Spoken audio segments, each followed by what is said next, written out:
رسول خدا بیان کرتے ہیں کہ 3 دوست عبادت کے لیے جو ہے وہ غار میں گئے اور غار میں عبادت کرتے رہے۔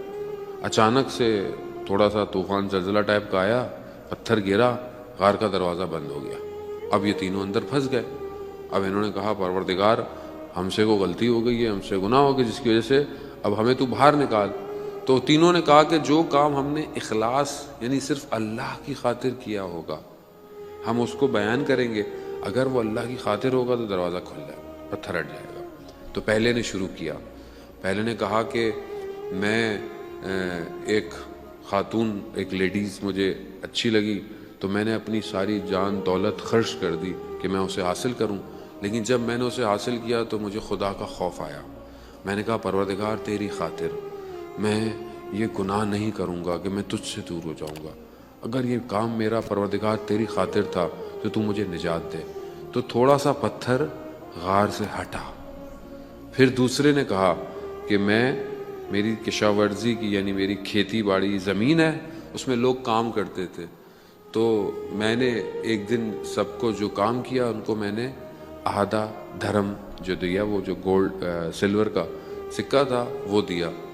ایک شخص نے کہا کہ میں نے زیادہ کام کیا ہے، میرا جو اجر ہونا چاہیے وہ پورا سکہ ہونا، تو میں نے اسے فی الحال نہیں دیا یا اس کو دینے لگا تو وہ چھوڑ کے چلا گیا، ناراض ہو کے چلا گیا۔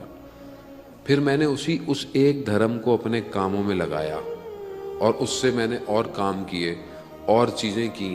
ایک دن وہ شخص میرے پاس اپنا وہی سکہ واپس لینے آیا، تو میں نے جب حساب لگایا تو 18,000 دھرم بن چکے تھے اس ایک دھرم سے۔ میں نے سارے وہ 18,000 دھرم اس کو دیے، پروردگار یہ سب میں نے تیری خاطر کیا۔ تو کہا پتھر تھوڑا سا اور ہٹا، تھوڑی سی روشنی آئی مگر ہم باہر نہیں نکل سکتے تھے۔ پھر تیسرے نے کہا کہ پروردگار میں نے جو ہے وہ جو بھی کام کیا وہ یہ تھا کہ میں ایک دن میرے ماں باپ سو رہے تھے اور میں ان کی خدمت میں کچھ کھانا لے کر پہنچا، لیکن میں نے کہا کہ یہ سو رہے ہیں، اگر میں زمین پہ رکھوں گا تو کہیں کوئی سانپ یا کوئی جانور اس کھانے کے چکر میں ان کو ڈس نہ لے، اور ان کو بھی میں اٹھانا نہیں چاہتا تھا، تو یہ کھانا لے کر میں کھڑا رہا جب تک وہ نہیں اٹھے۔ پروردگار میں نے یہ کام خالص تیری خاطر کیا تھا۔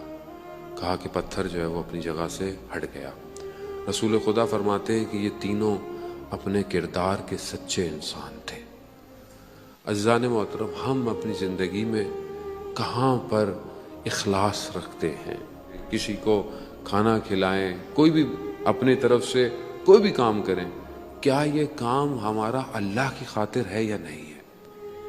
تو ہمیں بھی زندگی میں بعض اوقات خدا امتحان سے گزارتا ہے، خدا چیک کرتا ہے کہ یہ خالص ہیں یا نہیں ہے، یہ میرے لیے کر رہے ہیں یا کسی اور کے لیے کر رہے ہیں۔ یہیں سے زندگی میں انسان کے پتہ چلتا ہے کہ انسان کیا کر رہا ہے۔